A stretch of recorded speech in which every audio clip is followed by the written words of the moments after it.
Pronto. Espero que tenha dado para ver.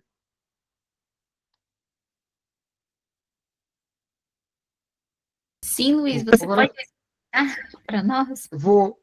Este é o grupo dos nossos alunos mais novos, os que estão pela primeira vez a trabalhar desta forma e os que, ao mesmo tempo, estão a conseguir melhores resultados, no sentido de que a aprendizagem deles é feita de forma interdisciplinar, com projetos que vivem de várias áreas disciplinares e, ao mesmo tempo, conseguem com a comunidade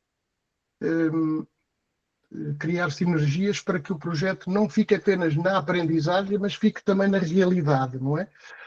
Nós temos já contacto com alguns investidores, com empresas, com pais da comunidade que querem participar na construção deste projeto. É um projeto que tem campo de jogos, que tem zonas verdes, que tem zonas para os alunos relaxarem e conversarem, porque efetivamente aqui o pátio da escola é muito feio, a escola é muito antiga.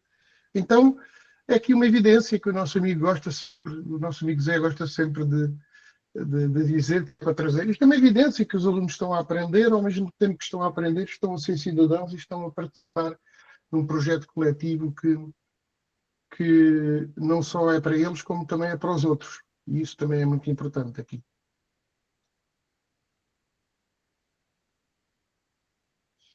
Eu queria dizer também que este vídeo vai ser depois completado, porque isto é apenas a fase 1 do projeto, não é? Agora, há 5 alunos de arquitetura, da Faculdade de Arquitetura, que vão ser arquitetos brevemente, que estão a trabalhar com eles e a explicar-lhes que há programas informáticos onde se pode fazer uma maquete, uma planta em 3D, e pronto, e esta parceria depois vai ser documentada em vídeo. E eu depois mostro o vídeo final. Isto é apenas a primeira parte. Agradecida, Luiz. Muito bom, viu? Já estão perguntando, tem como compartilhar o vídeo? Zizi, você pode partilhar o vídeo que eu enviei? Posso? Então, vou partilhar agora. Pode. É. Vamos a Jéssica, estava com a mãozinha levantada, Jéssica. Oi, Luiz, bom dia. Parabéns, que incrível esse vídeo. Tem tudo a ver com o projeto que a gente está tentando iniciar aqui na nossa escola, então eu só levantei a mão para reforçar o pedido do envio do vídeo, porque vai colaborar muito aqui com a gente, e parabenizar. Obrigada. Obrigado, eu. Há outras coisas que eu não disse e que se vê no vídeo. Os alunos de arquitetura estão ali, dentro daquele espaço. Não aparecem no vídeo, neste vídeo, mas eles estão ali a assistir à apresentação dos projetos. E depois do vídeo acabar, ficaram a trabalhar com os alunos. Há outro pormenor importante. Logo no início aparecem 2 alunos de cor negra, o do lado direito é um aluno mais velho que os outros todos, chegou agora, há pouco tempo, de Moçambique, não tem pai, não tem mãe, veio para Portugal para uma família de acolhimento e está super contente porque os colegas o tratam bem e é interessante que ele mal sabe expressar-se em português porque não aprendeu a ler, não aprendeu a escrever e foi ele que apresentou o trabalho daquele grupo. E com um português um pouco estranho, não é? Pronto, mas a gente entendeu. E o importante é que ele estava ali a apresentar, a liderar o grupo e sem ter problemas de partilhar a sua fala um pouco estranha com os outros. Isto não dá para ver no vídeo porque eu de propósito tirei para não embaraçar o jovem. É um aluno que aparece logo no início, do lado direito, e parece mais velho que os outros todos.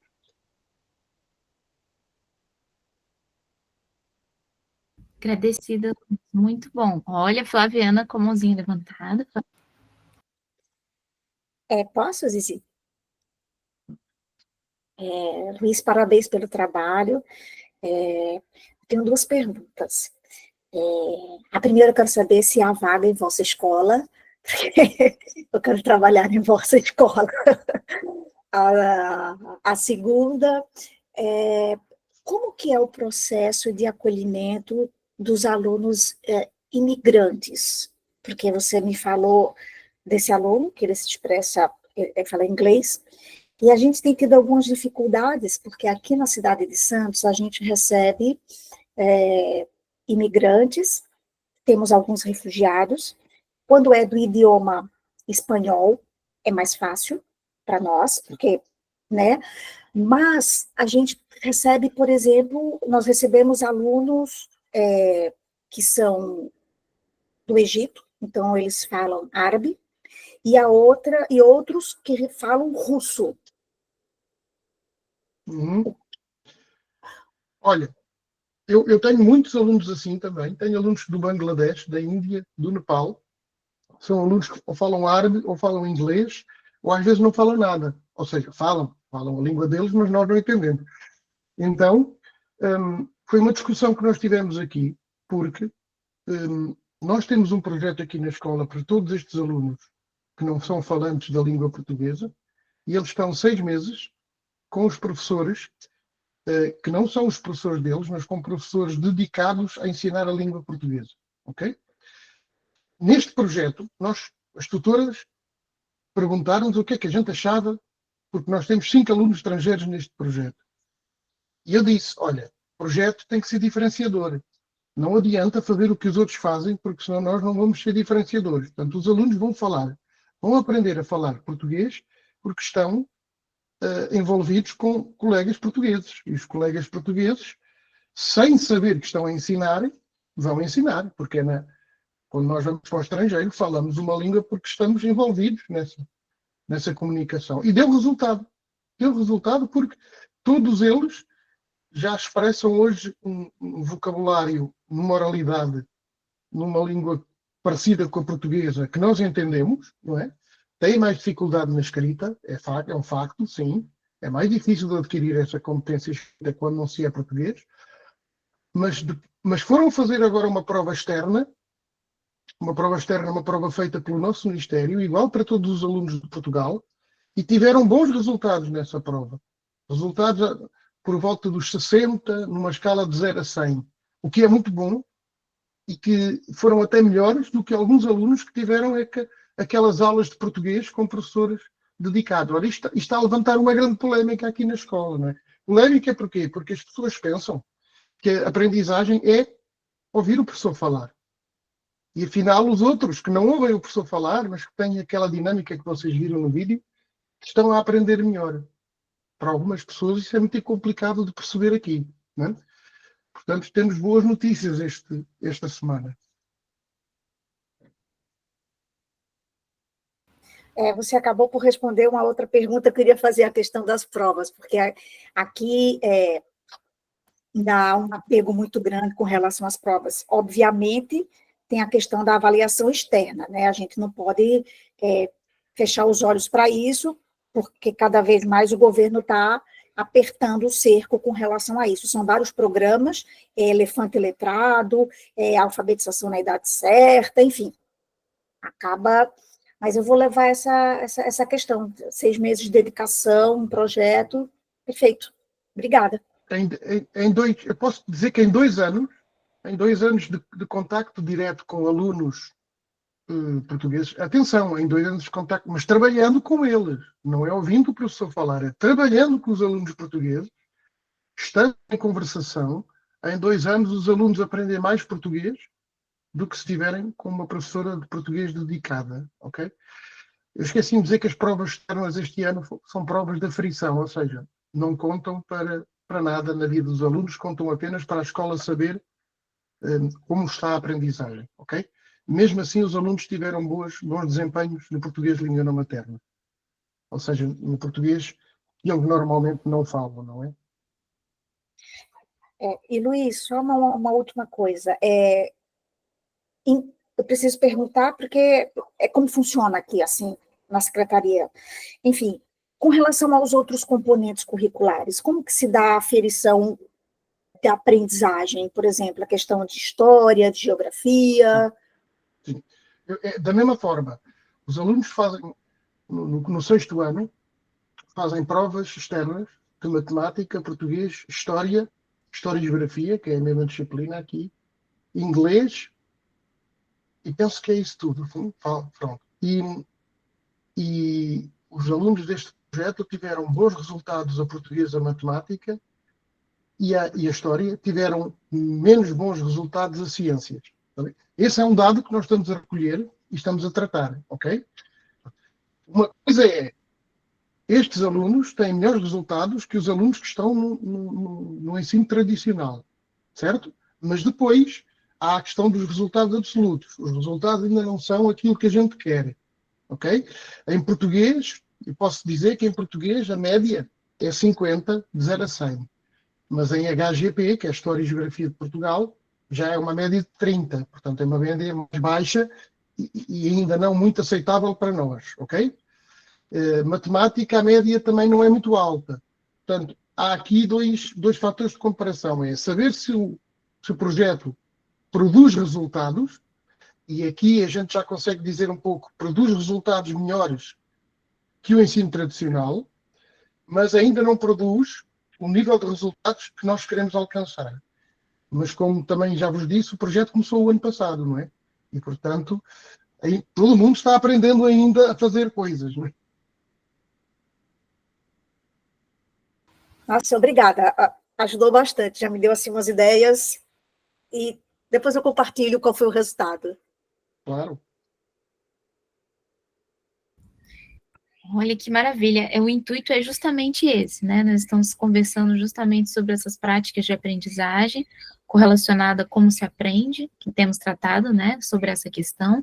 Então, nas perspectivas de comunidade de aprendizagem. Então, quais são as dúvidas dos projetos, como funciona, como eu posso desenvolver na minha localidade, o que a outra localidade já está desenvolvendo mais avançado que eu posso, né, ver como fazer, é justamente para fazer essa integração. Mesmo que seja turma piloto, protótipo de comunidade de aprendizagem, um projeto, uma oficina, um círculo, o mais importante é desenvolver realmente o paradigma da aprendizagem e o paradigma da comunicação, né? Que são os pontos que nós fazemos aqui para fazer essa construção. O Luiz, tem uma perguntinha no chat, a Jéssica perguntou onde fica a escola do Luiz e qual o nome da instituição, por favor. Vou pôr aqui no chat, posso dizer que fica em Lisboa. Chama-se Agrupamento de Escolas Manuel da Maia, né? E qual é a outra pergunta? Eu já vou ver. E qual é o nome? O nome, sim. Eu vou por aqui, Agrupamento de Escolas Manuel da Maia. Manuel da Maia foi um ilustre engenheiro português do tempo do Marquês de Pombal. Ok? Fica no centro de Lisboa mesmo, pertinho do Rio Tejo e numa zona histórica da cidade. É uma escola que foi construída em 1941, portanto é um edifício tipicamente escolar, não é? Ou tipicamente escolástico, com salas, corredores, coisas dessas que vocês conhecem. Agradecida, Luísa. A Flaviana levantou a mãozinha. É só para complementar que eu não brinquei quando eu falei de trabalhar em vossa escola, Luiz. É uma ideia que eu tenho amadurecido assim. Preciso terminar o doutorado. Depois que terminar o doutoramento, aí sim. E você está onde? Eu estou em Santos, em São Paulo. Eu estive em Portugal na Escola da Ponte, fiz um ano lá, porque eu fiz o meu doutoramento de sanduíche, eu fiz uma parte da minha pesquisa, e estive em Lisboa fazendo pesquisa sobre movimentos sociais como formação da classe trabalhadora.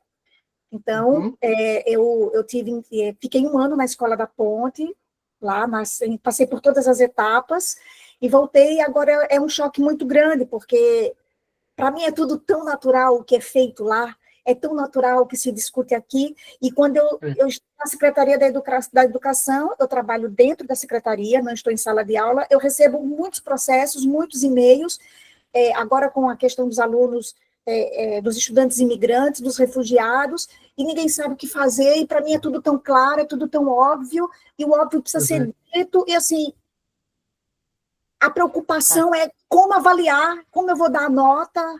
Eu não tenho que me preocupar com isso agora, eu tenho que acolher esse estudante e fazer com que ele se sinta bem, e a quantidade de violência, uma professora esfaqueada, sabe, a minha categoria de greve em outro município, professor atropelado, assim, é tanta coisa absurda que eu vi a postagem do amigo Zé, em que ele fala no momento assim, sair de cena, e eu me vi naquela situação assim, eu estou saindo de cena em algum momento, porque me parece tudo tão doente, sabe, Zizi, Zé, companheiros? Tá tudo doente, e eu fico pensando, será que me dá uma angústia, será que eu sou diferente? Será que eu não faço parte desse padrão? E aí eu tenho falado assim, eu quero ir embora da cidade, eu quero morar no meio do mato, eu quero mexer com as minhas plantas, eu quero estar junto da natureza, eu não quero mais isso aqui, tá tudo muito doente, sabe? Então eu vou terminar o meu doutoramento e aí eu vou ver o que eu vou fazer da minha vida. Só dizer uma coisa, Portugal está doente também, atenção, não é? É preciso, eu não posso, por exemplo, eu não posso contratar professores que eu quero, não é? Eu tenho que respeitar uma norma que existe em Portugal e, e eu diria que há sítios no mundo onde a gente pode viver sobre aquilo que desejamos. Mas aí fica então, eu se calhar também vou para o Brasil, então trocamos, não é? Então trocamos. Você vem para a minha casa e eu vou para a sua. Pronto, Acho que podemos fazer uma escola, fazemos uma escola. então é isso. Muito bom, estamos vivendo esse momento mesmo, né? A nível mundial, a situação está muito crítica, né? Mas por isso que nós estamos aqui, justamente para encontrar pequenas soluções que desenvolvem sementes voadoras, sementes que se enraizam, constroem árvores e possibilitam que a gente tenha continuidade de vida, né? Afinal, a nossa maior raiz está ligada ao nosso amor por aquilo que a gente está construindo, né? Então, vamos mantendo essa força. Força, como diz as portuguesas, força. Sempre com força. A Dani está com a mão levantada. Dani, gostaria de falar? Eu gostaria de falar um pouquinho, se vocês me permitem. Desculpem pelo atraso, eu tive um compromisso e daqui a pouco vou ter um outro compromisso, vou ter que sair mais cedo também. Mas eu queria retomar a questão da semana passada, que a gente não fechou por falta de tempo. Eu não sei se vocês lembram, a gente estava falando sobre as questões de que é difícil deixar os pais entrarem na escola, porque não é qualquer pessoa que pode entrar na escola. As escolas atualmente elas têm, não sei se no passado era diferente, mas atualmente tem essas normas, né? O portão fica fechado, tem um vigia na porta da escola. Então, o acesso de pais não é assim, qualquer pai entra na escola, vou entrar na escola e vai entrando, não é dessa forma, né? Eu sei que vocês enfatizam que escolas são pessoas, não são os prédios, mas eu dou aula dentro de um prédio. Eu dou aula para pessoas dentro de um prédio. E para entrar nesse prédio existem regras, normas que já foram estabelecidas muito antes, né, da gente chegar a dar aula lá. Então, como é que se faz quando se pretende fazer algo dentro dessa escola, né, como a comunidade de aprendizagem? Como é que se faz? Porque vocês falam que a escola são pessoas, mas essas pessoas estão dentro desse prédio. E aí, dentro desse prédio, existem normas. Então, quando vocês dizem, não, mas não tem que pedir permissão, como é que eu não vou pedir permissão para a diretora, sendo que a escola é fechada, tem que ter alguém, eu tenho superiores, né? Eu tenho que ter alguém que autorize com que essas pessoas entrem.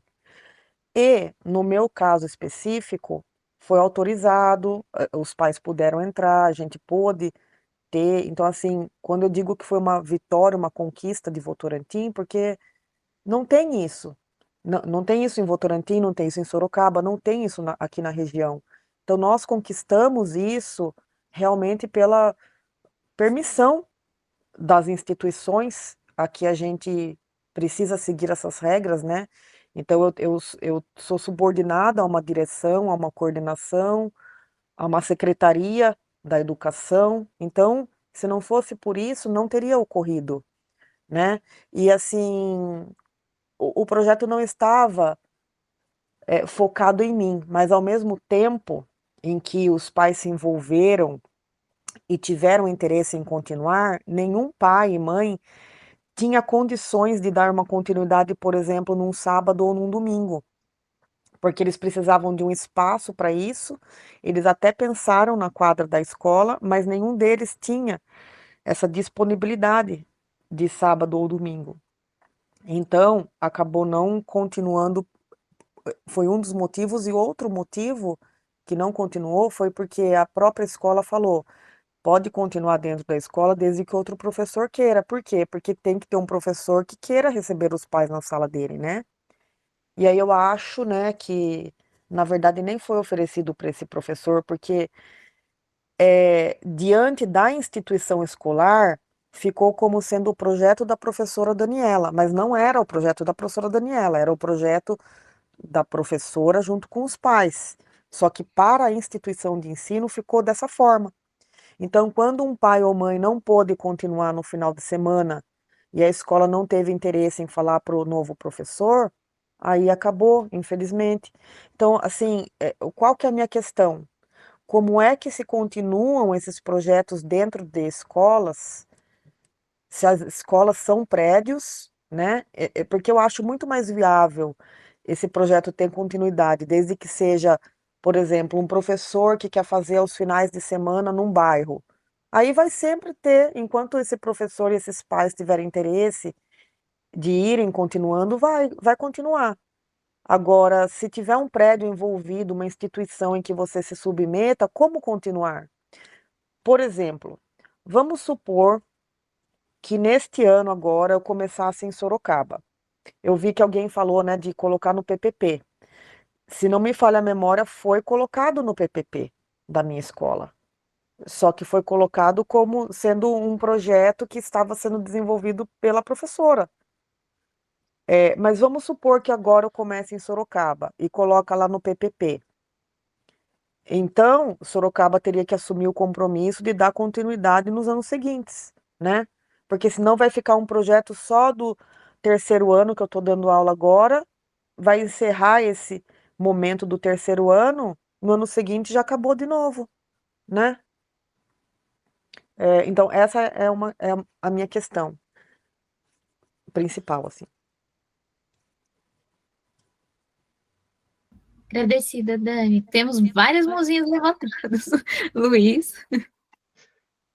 Ok, muito rápido. Eu também tenho o problema que a Dani estava falando. Ou seja, eu tenho um prédio aqui. Mas o problema não é o prédio.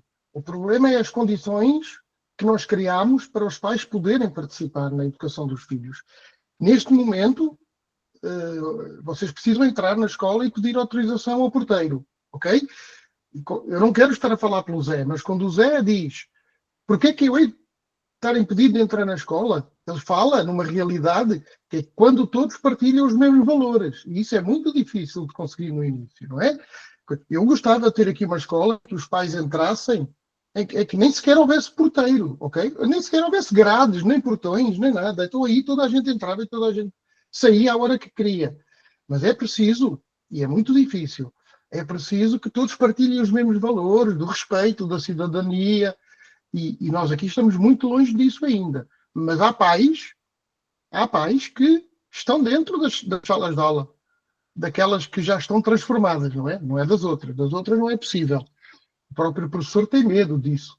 Aqui, neste grupo que vocês viram no vídeo, não estava lá nenhum pai nesta altura, mas já esteve noutras alturas. Portanto, é aos poucos e é partindo dos valores. Não vou falar mais, que há muita gente para falar hoje. Agradecida, Luiz. Paula. Olá, boa tarde, viva, tudo bom? Então eu vou partilhar uma experiência que tive ontem, que fiquei extremamente surpresa.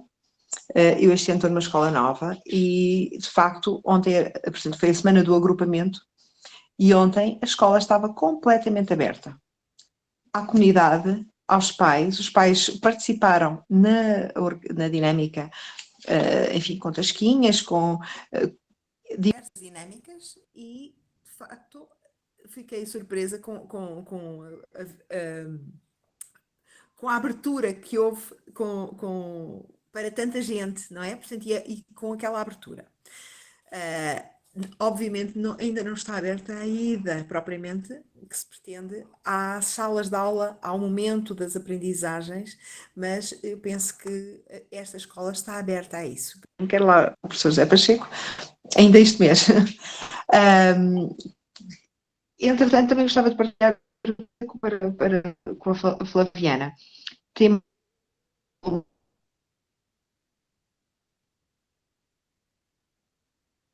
Paula, seu áudio está travando um pouquinho. personalidades e, de facto, há uma equipa de professores.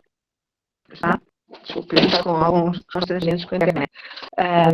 Portanto, há uma equipa de professores com. Está melhor?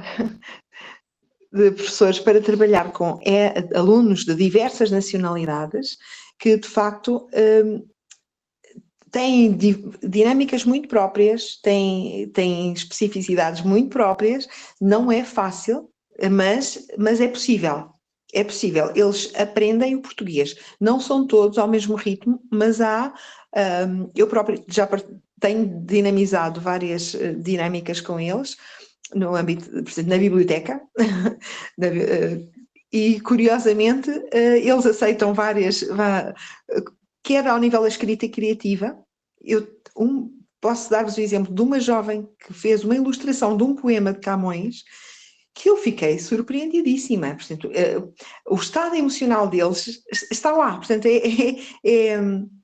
a linguagem do coração é comum. Portanto, e isto, quando se percebe algum sentido, é profundo, é muito interessante perceber depois a evolução deles. Pronto, e ia falar outra coisa. E ontem, sendo um dia aberto para o agrupamento, também na biblioteca, desenvolvi uma atividade para ser elaborado o percurso de Camões, com crochê. E então, as alunas indianas foram as primeiras a participar. Portanto, imaginem, foi tão interessante perceber o envolvimento e a importância da motricidade fina, que se percebe perfeitamente que estas crianças, estes jovens, deixaram de ter a sensibilidade da aprendizagem da manualidade, como nós aprendemos naquela fase. Mas é muito importante insistir. Portanto, aqui o objetivo, de facto, é, através das bandeiras, do percurso, do mar, etc., construir como sendo um casco, mas é como se a viagem. Elas perceberam a intenção e dedicaram-se à tarefa. Por isso, eles dedicam-se, quando querem, eles dedicam-se efetivamente. Portanto, falta-me dizer que eu tenho um nível secundário, Flaviana não sabia.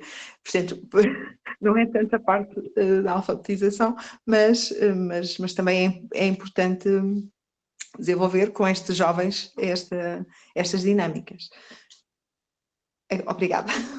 Boa continuação e muito sucesso para conseguir integrar esses jovens, Flaviana. Obrigada. Agradecida, Paula. Sim, Flaviana. O áudio! O áudio, eu abaixei a mão. Só mais uma perguntinha. Deixa eu só voltar lá para a colega.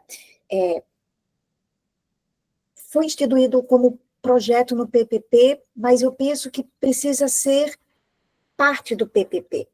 Então, aí, por que eu falo isso? Porque nós tivemos práticas assim em algumas escolas, e especificamente há uma escola aqui em Santos, que se chama Leonor Mendes Barros.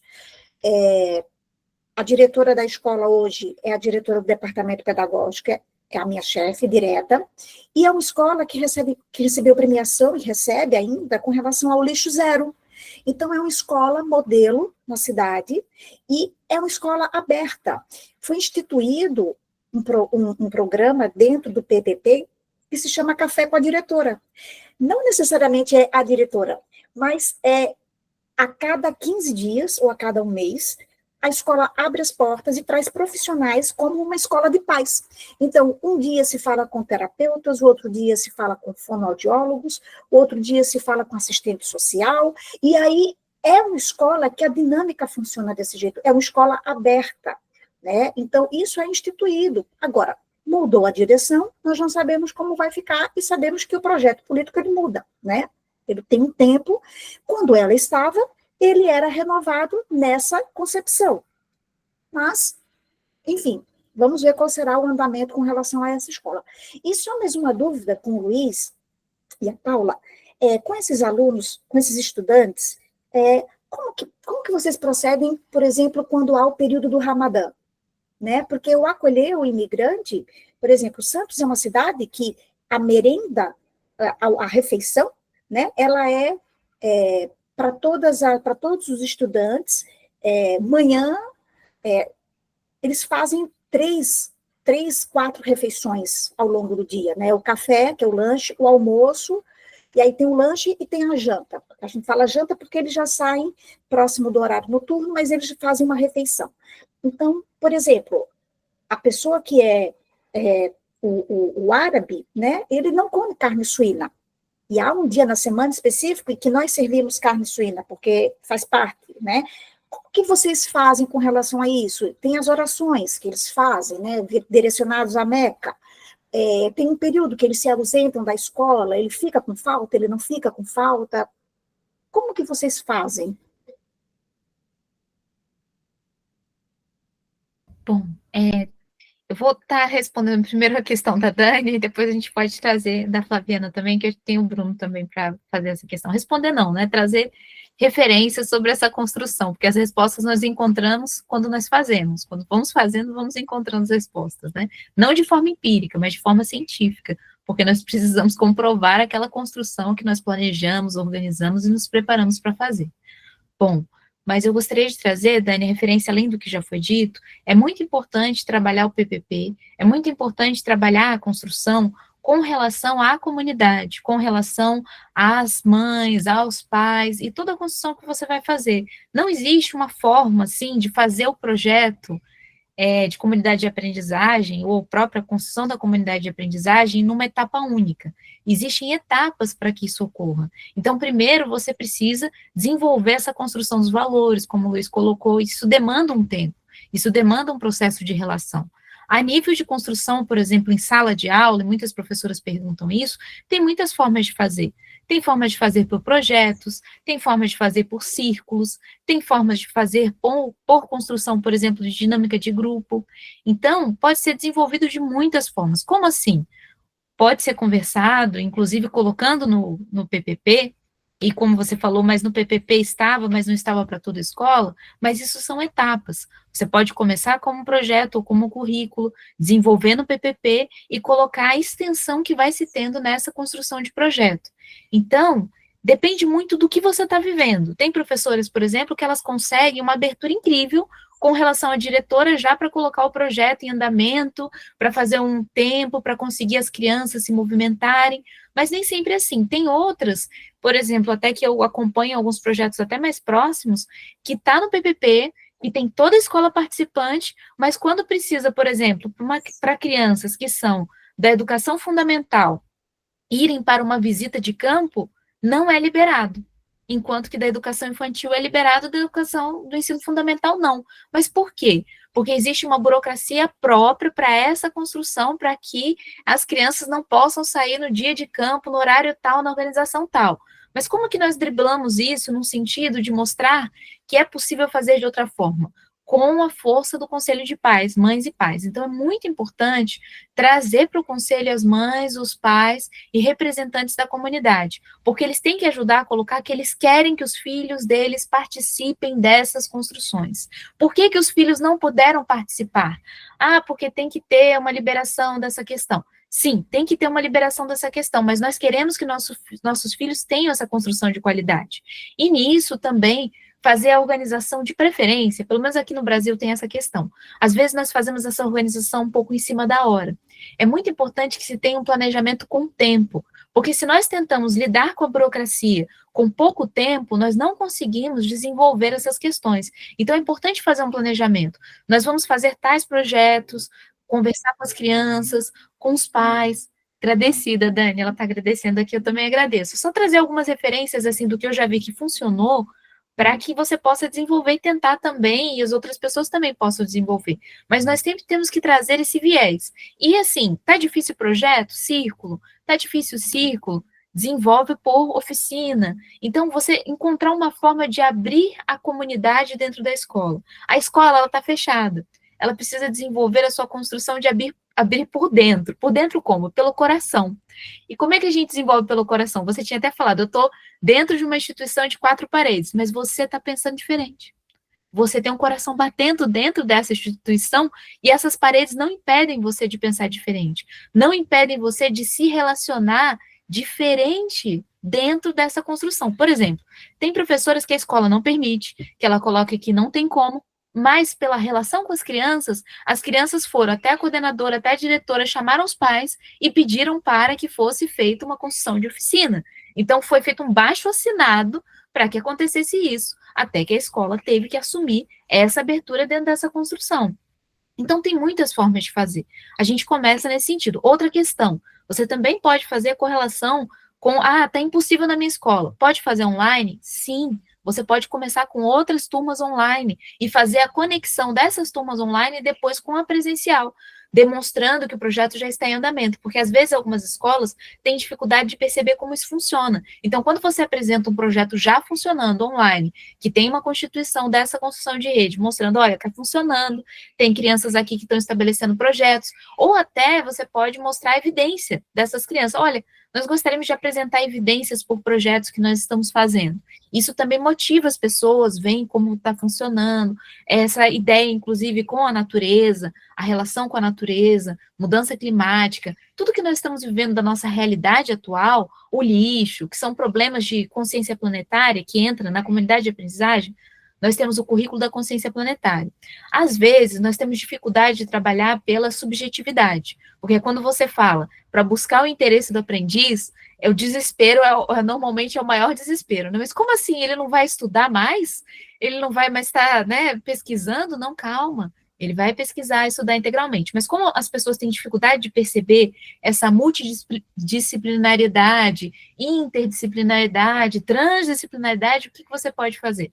Você pode fazer com relação à consciência planetária. Então, começar com construções com as crianças que elas vêm da sua regionalidade, que pode ser feita uma mudança. Nosso rio está morrendo. O que nós podemos fazer por ele? Vocês viram? Qual que é a construção de ciência que nós estamos estudando? Sobre a questão do meio ambiente, sobre tudo isso. Então, vamos fazer uma pesquisa sobre isso? Vamos apresentar para a escola essa pesquisa?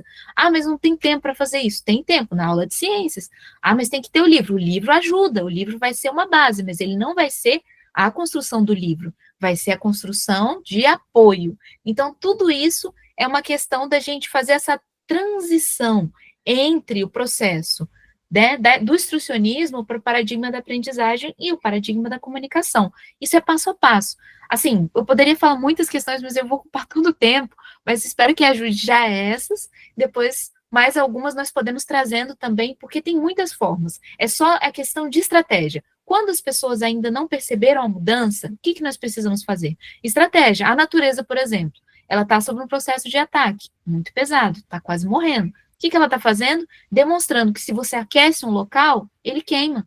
Então, isso é uma estratégia até de demonstrar a vida, de sobrevivência, de mudança. Precisa ser mudada a forma de comportamento, porque está chegando num limiar daquilo que é possível. Então, a necessidade sempre é uma boa também construção de estratégia de mudança. O que está sendo necessário? Começa por aí que normalmente ajuda. As crianças logo falam disso. Muito bem. Como é que nós podemos colocar essas necessidades agora, né, para praticar elas? Elas vão dar um monte de ideias também que vão te ajudar a resolver a problemática. Porque a problemática é nossa, né? O problema humano é nosso. Então, a gente precisa resolver junto. Agradecida, tá, Dani? Só para dar essa referência também. O Bruno tá com a mãozinha levantada. Inclusive, gente, tem que dar um parabéns para o Bruno. Tem que contar essa história também. A Escola da Floresta, conseguiu avançar em mais uma escola em Caçapava do Sul, no Rio Grande do Sul. Então, o Bruno, a equipe dele, Mariana, Luana, estão super de parabéns, que eles conseguiram um avanço incrível na localidade de 2 escolas, fazendo essa correlação com o Conselho de Educação, com tudo mais, passaram até um perrengue, se o Bruno puder contar um pouquinho, perrengue, explicando para meus portugueses, se não souberem, um problema, passaram um rolo. Mas seria muito bom, Bruno, se você contasse um pouquinho também, porque isso mostra como é possível perseverar, resiliência, né, não desistir, e o esperançar funciona quando nós fazemos. Então, parabéns, Bruno, parabéns, Mariana, Luana e a toda a equipe da Escola da Floresta.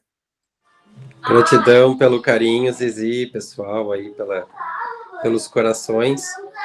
Pois então, a gente ajudou no processo de construção de uma escola, a Escola da Floresta.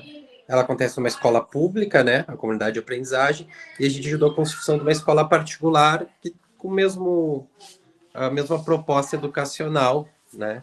Mas foi um desafio, né? Porque eu faço parte do Conselho Municipal de Educação. Eu achei, poxa, no Conselho Estadual eu garanto que a galera conhece mais de lei e coisa nada. É a mesma coisa. E tu tem que ficar mostrando que pode sim fazer por ciclo, pode ter avaliação por parecer. Nossa, e é impressionante, assim, quando tu busca construir uma proposta de inovação, tu acende uma luzinha assim em todo o sistema conservador para te fagocitar sabe, e destruir. É impressionante como gera resistência. Eu já tinha experiência no público e agora no privado, e aconteceu do mesmo modo, outras escolas, denúncia, nossa, assim, olha, tudo que é tentativa de impedir que aconteça aquilo. É curioso, assim, desde o quanto as pessoas elas assumem e representam o sistema instituído, mesmo quando elas sabem também as contradições e os problemas, assim. Mas quando isso acontece, parece que elas encarnam a representação desse instituído do modelo convencional, né? Então aí saiu a aprovação no Conselho Estadual de Educação aqui do Rio Grande do Sul, e tudo indica que agora, segunda-feira, sai no Diário Oficial a aprovação dessa escola, né? Toda aí como a gente conhece, né? A proposta do paradigma da aprendizagem. E o que eu queria trazer para contribuir, principalmente quando a gente fala da escola pública, que ela acontece no outro viés. O Zé, se tivesse aqui, já ia questionar certamente, ele se apega muito na questão do contrato de autonomia. Mas o que eu sempre me pergunto, eu não sei, porque eu não tive experiência na pele disso, eu sempre me questiono, porque na LDB já tem essa autonomia, né? Então, em tese, ela já existe. No caso do Brasil, essa autonomia já está lá, e não é cumprida. Os professores, a direção acha que não pode, a secretaria acha que não pode também. Então, quer dizer, eu não sei se isso ajudaria. Mas uma coisa que eu sei na pele que ajuda, e sei pela história da Ponte também em outros lugares, se a gente ficar refém da gestão pública, de uma direção, ou mesmo de um governo municipal, estadual, a gente vai estar sempre ao bel prazer de uma perspectiva de mundo. A gente só vai conseguir realmente fazer algo sólido quando a Zizi introduziu isso já, essa questão, quando a comunidade se apropriar daquilo como algo deles. Por isso é uma comunidade de aprendizagem. A gente não pode ser um projeto de uma escola, não pode ser um projeto de um grupo de educadores, não pode ser um projeto de uma prefeitura. Precisa ser um projeto popular, um projeto de uma comunidade que ali está. Por isso é uma comunidade de aprendizagem. Porque se as pessoas daquele território desejarem se sentir parte daquele projeto, pode vir esquerda, direita, centro, pode vir fascista, o que vier, o povo não deixa terminar. Essa é a questão. Não adianta acreditar que vai depender e que tu vai ter um papel, eu pelo menos sinto assim, não carrego verdade, né, mas é o meu sentir. Não tem papel burocrático, porque o que eles mais fazem no sistema educativo é contrariar a legislação, é contrariar esses modelos. Então, é isso, gente. É ganhar confiança e ajudar com que as pessoas realmente se sintam parte disso, que elas desejem esse processo, sabe? E é isso que a gente tem feito. Por exemplo, a gente está em mais uma das muitas batalhas, porque nós somos terceiro setor, né? A comunidade de aprendizagem, ela cria uma personalidade jurídica como associação sem fins lucrativos e estando dentro de uma escola pública. Aí a gente foi voluntário por muitos anos, mas a gente fez um acordo com a prefeitura, para a prefeitura, por meio de emenda positiva, fazer uma parceria com o terceiro setor, né? E com a associação, para remunerar. E a prefeitura simplesmente chegou no prazo máximo que a gente deu e eles não tinham cumprido o acordo. O que aconteceu pela primeira vez depois de todos esses anos? Nós simplesmente paralisamos, a gente já tinha combinado com as famílias. Era uma estratégia nossa. A gente, bom, então nós não vamos mais. A nossa equipe não vai para dentro da escola. E a escola teve que se virar, porque eles não têm equipe, eles não dão conta sem a gente. Então virou um caos, as famílias botaram uma pressão. Nossa, foram para a rua, acionaram todos os vereadores da cidade, fizeram assim, olha, um auê, e eles foram lá rapidinho se reunir para resolver a situação. Então, quer dizer, se dependesse da gestão pública, se dependesse da direção, agora, então é isso, gente, uma comunidade de aprendizagem, ela tem um lastro comunitário, e por isso que ela tem que ser construída como parte necessária, atuante, né, participativa junto à comunidade, aí não tem quem derrubar ela. De outra forma, muda a gestão e a gente está sujeito às flutuações políticas. Valeu, gente. Até mais, abraço. Bom ouvir vocês. Então, temos um tempinho ainda. Olha, temos duas mãozinhas. Eu não consegui ver aqui. O Matheus.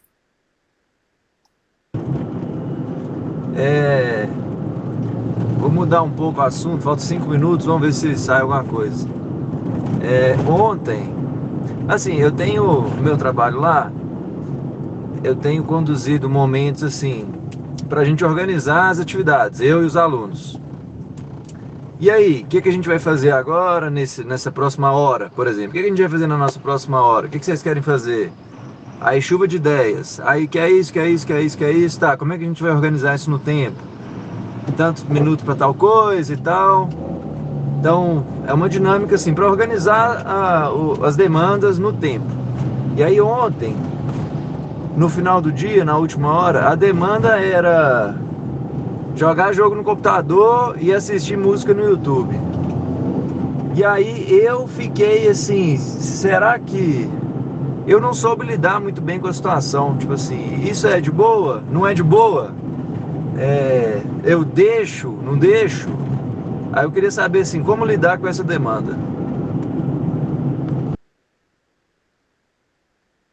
Então, Matheus, essa é uma questão assim, um pouco longa para falarmos em 5 minutinhos, mas assim, eu daria uma sugestão, porque temos as mãozinhas para outras questões. Vocês gostariam de acordar 5 minutos para fecharmos com as mãozinhas que estão levantadas? Aí, se caso for, a gente deixa algumas questões para a próxima semana também, né? Que tem a questão da Flaviana, que ela tinha feito a pergunta, e o Matheus trouxe essa questão também. Eu vou pedir, então, 2 minutinhos só para dar uma resposta para o Matheus com relação a essa construção.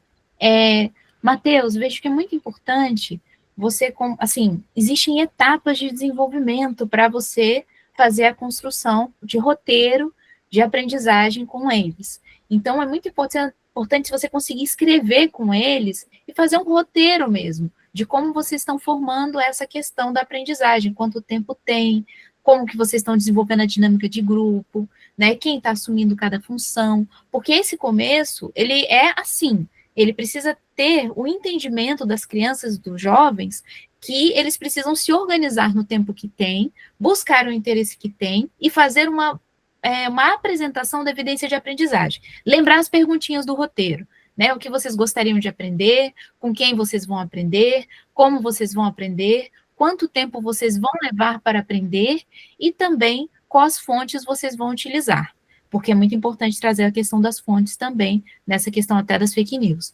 Então, se você conseguir montar com eles o roteiro, vai ser muito bom para eles começarem a desenvolver essa construção do interesse para depois fazerem a apresentação da evidência de aprendizagem. Lembrar que o quanto tempo vamos demonstrar essa aprendizagem, apresentar, é importante, porque a evidência está aí. Os aprendizes, eles precisam ter essa noção que eles não podem escolher cada coisa em um momento e não terminar. Eles precisam fazer aquela pesquisa e trazer a evidência daquela pesquisa. Claro que a evidência pode ser já o que eles estão fazendo, mas é importante que eles se esforcem em demonstrar essa aprendizagem. Por quê? Para construir o valor do comprometimento. Porque uma das coisas mais difíceis que tem hoje é um aprendiz fazer o quê? A construção de dar o retorno daquilo que ele está aprendendo. No começo, eles não querem. Eles querem só fazer, eles não querem mostrar o que eles estão aprendendo. Tipo, por que eu tenho que apresentar alguma coisa? E a tendência também é copiar e colar. Copia e cola de um site e apresenta. Então, quando isso acontece, e isso normalmente acontece, você pergunta, mas o que você aprendeu? Aí vem os questionamentos. Relembrar a questão da maiêutica, que traz uma construção das perguntas, né? E que o amigo Zé sempre fala das perguntas. Mas o que você aprendeu com isso? O que você entendeu? Isso significa o quê? Eu entendi que o céu é azul. Que bom. O céu é azul por isso, por isso. Mas por que o céu é azul? Tá escrito aqui. Eu copiei e colei. Tá, mas o que você entendeu do porquê o céu é azul? Porque essa vai ser a verdadeira evidência de aprendizagem. Então, muito importante pensar que o começo é o roteiro, tá? Então, essa sugestão que eu deixo para você, foca no roteiro com eles primeiro, para você poder ver os próximos problemas, porque é assim que acontece. Terão muitos, tá? Então, só referenciando, mas é positivo, os problemas não são ruins, os problemas são demonstrações de etapas de desenvolvimento para que haja mais mudanças, tá? Então, desculpem, eu fui um pouquinho em 3 minutos, né? Mas eu vou passar para a Paula, que estava com a mãozinha levantada. Paula, querida. Sim, não sei se teria sido o João Pedro primeiro, mas de qualquer forma é só muito rápido. Obrigada, Zizi. Só para responder à questão da Flaviana em relação aos alunos que, portanto, que têm outra, enfim, uma religião e por causa do Ramadão. Eu posso partilhar só a experiência de que tive um aluno sírio que era, enfim, que fazia, de facto, o processo dele. Ele não comia durante todo o dia. Só à noite, após o pôr do sol, é que ele comia em casa. Era respeitado, mas eu chamo só a atenção para uma situação, que é o facto do exercício físico, porque eles acabam por enfraquecer um tanto e, de facto, continuam a praticar o exercício físico na aula de ginástica, não é? Portanto, mas não havia respeito apenas, não havia contrariedade. Cada um faz o que bem entende ali. E estes jovens, agora que tenho, portanto, este ano, têm também as suas profecias, portanto, são mais indianos, e quando foi o momento, por exemplo, os portugueses, ou os cristãos, enfim, aos católicos, melhor dizendo, têm o Natal. De qualquer forma, salientou-se a festa deles, que agora aquilo tem um nome específico e agora não me está lá a chegar a língua, peço desculpa. Mas de facto também houve respeito para com a cultura deles. Acima de tudo é isto. E as pessoas vão convivendo com naturalidade. Mas mais do que isso não consigo dizer. Portanto, a comida, eles de facto são rigorosos, não comem o porco. Pronto, mas fazem o jejum. Aquele já era mais velhinho, portanto, por isso é que eu estou a falar, era mais velho. Se calhar está a falar de crianças. As crianças penso que não fazem ainda esse jejum, não é? Pois. Pronto, peço desculpa, obrigada. Boa continuação e até para a semana. Agradecida, Paula, querida. João? Olá, boa tarde a todos. Bruno, parabéns, excelente. Eu conheci o Bruno e reuni-me algumas vezes com o Bruno, com a equipa dele. Adoro o trabalho daquela equipa, é fantástico. Muito rapidamente, eu queria, a Flaviana penso que perguntou experiências, eu vou contar uma experiência num minuto, rápida, com alunos que a língua portuguesa não materna, que neste caso é o português, alunos da Índia. Eu achei que como movimentar os pais e trazer os pais à escola, lancei, fiz ao contrário, fiz um roteiro de estudo com os pais. Disse que comparação leitora, porque eu sou contra ler textos e livros e fazer perguntas.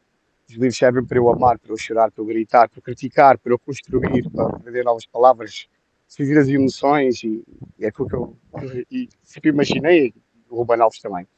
E os pais andaram ali, 3, 4 pais a discutir ideias. Ao fim do mês tinha todos os pais a discutir as ideias. Então decidiram fazer várias estratégias. Uma das estratégias era encontrarem-se ao sábado no jardim e aqueles alunos que não eram da Liga Oficial Portuguesa, não é assim, estavam lá com eles e começaram a ler livros. Os outros pais começaram a ler livros, as outras crianças liam livros do país deles e começaram a ter ideias que nós, professores, nunca tínhamos tido.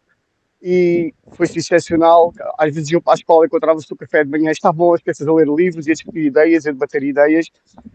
Começaram a participar muitas crianças ao sábado a irem ao jardim a discutir ideias, a falar sobre livros, o que é que aprenderam, o que é que não gostaram dos livros, o que é que podiam mudar, se fossem eles a escrever. E de repente convidaram-me para eu ir lá.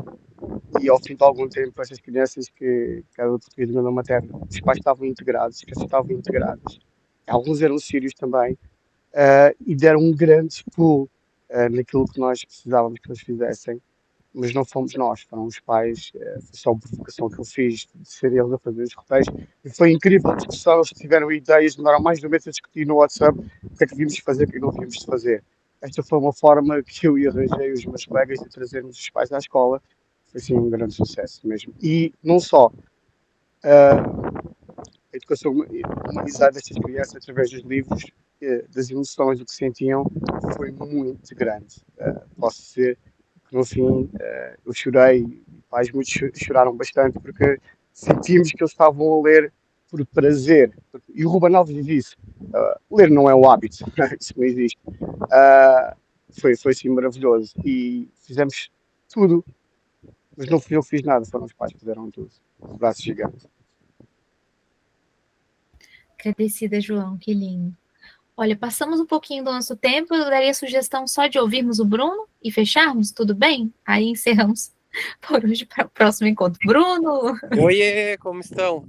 Eu queria trazer uma contribuição para o Matheus na questão dos vídeos e dos jogos.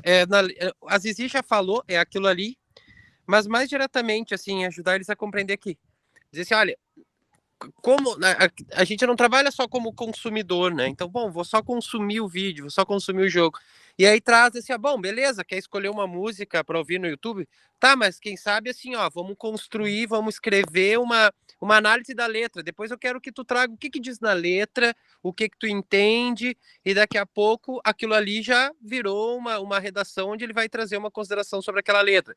Daqui a pouco, se a letra é uma letra dessas com menos conteúdo, como de costume acontece com a galera, às vezes, ele já vai ter que refletir sobre essa ausência e vai ter que falar sobre isso. E aí pode dar o feedback, ele vai fazer uma análise. Então, escutou, beleza. É isso, eles compreenderem aos poucos que pode, mas não pode ser simplesmente algo que eles não vão produzir absolutamente nada. A mesma coisa o game, né? Aí pode, poxa, tu gosta de jogar e tudo, quem sabe vamos ver o Scratch, que é uma plataforma, não sei se conhece, de inicial, assim, de trabalhar com programação de jogos de uma maneira muito simples. E aí, quem sabe vamos fazer um jogo, ou daqui a pouco faz um roteiro, né? Eu gosto do game tal. Bom, pois é, tu gosta de jogos? Qual é a categoria de jogo que tu gosta? Quais as categorias de jogos que existem? Jogo de plataforma, jogo de RPG. Vamos falar um pouco mais sobre isso, vamos produzir conteúdo em torno do jogo, vamos ver a história desse jogo, o que te faz gostar desse e não de outro, sabe? E aí que é o que a Zizi falou, é colocar isso dentro de um roteiro. Tudo pode ser envolver uma produção de conhecimento, mas ela tem que ser ativa e não passiva, né? No momento que eu só vou lá, ouço a música e terminou, é passivo. Se eu vou só lá e jogo o jogo, é passivo. Mas tudo isso também tem uma porta de produzir algo. E aí esse produzir algo e além, bom, beleza, vamos ouvir a música então, vamos trazer, mas vamos produzir sobre ela. Vamos pensar que ritmo é esse? Quando é que surgiu esse ritmo? Né? O que ele representa? Qual é a diferença desse para o outro? E aí tu vai construindo todo um roteiro em cima dessa música, em cima desse jogo. Né, para conseguir ter uma ponte entre o interesse, né, entre a subjetividade e a produção de alguma coisa, mas ajudar eles a compreenderem que não basta tratarem as coisas como consumidores, senão é que nem a aula expositiva, né? Qual é o problema da aula expositiva? Né, o educando, ele é consumidor, ele vai lá e fica olhando o senhor falar, vê lá o vídeo, ouvir a música lá como consumidor, ouvir uma música sem produzir nada, né? Só de forma passiva. E eu acho que é essa conscientização. Tu pode, mas tu tem que produzir em cima, pro lado que tu quiser. Vamos fazer um desenho sobre essa música, vamos produzir, fazer uma escultura, vamos fazer uma redação, vamos pesquisar história, vamos pesquisar programação de jogos, é um universo de possibilidades, mas tem que haver alguma produção para que isso seja um conhecimento realmente significativo, né, e uma metodologia ativa mesmo no processo, né. Agradecida, Bruno, muito bom. Olha, como nós já estouramos nosso tempo, normalmente é do meio-dia, né, da 11 ao meio-dia do Brasil, eu vou deixar a sugestão para no próximo encontro nós continuarmos a nossa colocação, que eu vi que tem 2 mãozinhas levantadas, que senão a gente acaba, né, passando um pouquinho, e aí trazer uma sugestão de falarmos sobre os roteiros de aprendizagem. Se vocês quiserem falar um pouquinho mais também sobre o roteiro, como está sendo construído os roteiros, para tirar as dúvidas de roteiro, pode ser uma sugestão também. Deixa essa sugestão para a próxima semana, se tudo bem vocês verem, ou tragam as perguntinhas também que já tem para a gente continuar desenvolvendo essa troca e também essa referência de construção em cada localidade das comunidades de aprendizagem. Tudo bem fazermos assim? Então... Zizia, eu não sei, só uma pergunta, se eu posso trazer na próxima semana, eu atuo agora como mediadora numa plataforma EAD em cursos de graduação. E eu queria conversar um pouco com vocês sobre isso, sobre essa questão. Pode ser? Eu acredito que sim, Flaviana. Assim, tecnicamente, nós não utilizamos nada aqui de mercado, mas se você estiver trazendo uma questão... É questão de aprendizagem. Ah, então sim. É que eu atuo como mediadora nessa plataforma com os estudantes, então eu tenho encontrado um pouco de dificuldade nessa interação com eles, então eu queria a ajuda dos colegas. Claro, aqui é um lugar de trocas em vários projetos que a gente está constituindo, tá bom? Tá bom. Também, é uma formação das novas construções sociais de aprendizagem e educação para quem está chegando. Relembrar que no Telegram tem todas as construções do YouTube. Nós estamos há 7 anos nessa formação, então tem várias etapas também, e até essas respostas que nós estamos trazendo, nós trouxemos de outra forma também em outros dias, tá bom? Então, um grande abraço a todos, a todas, até a próxima semana. Vamos construindo juntos. Agradecida a todos.